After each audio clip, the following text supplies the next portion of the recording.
Ontario's progressive Conservative government has asked the province's Superior Court to throw out a petition from the Canadian arm of Tesla Inc. that claims the U.S.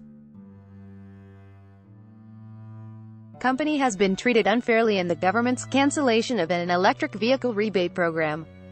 The provincial government's Ministry of Transportation said in a response filed Tuesday that there is no merit to the electric carmaker's application for judicial review, arguing the decision is government policy that does not fall within the court's jurisdiction.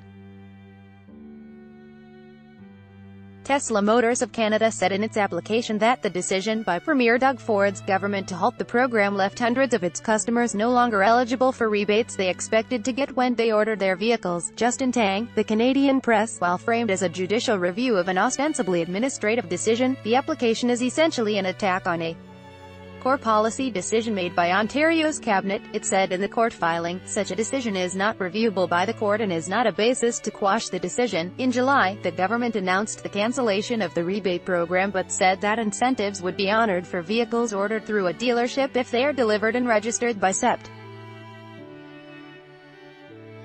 10. Article continued below. Tesla sells vehicles directly to customers rather than through a dealership, making its vehicles ineligible for the incentives under the new rules.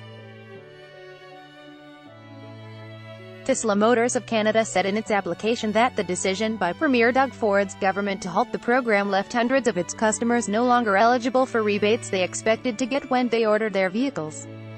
It claims Tesla was also left out of a program that allows purchasers of other brands to receive rebates during a transition period and that the government has given it no reason for its exclusion.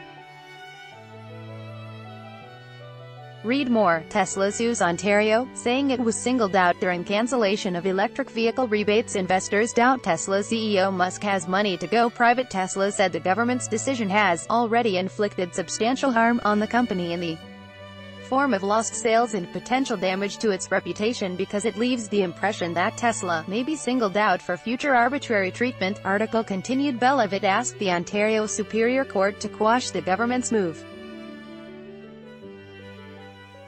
However, the government's response said the decision to revoke the rebate program was made for valid public reasons. The government said it decided to include only independently owned franchise dealerships in the transition funding in order to minimize negative impacts to the largely small or medium-sized businesses and that such dealerships may have vehicle inventory or made orders with manufacturers that could not be returned. Tesla Canada is effectively asking this court to make a declaratory order at the behest of its customers to provide them a grant from public funds.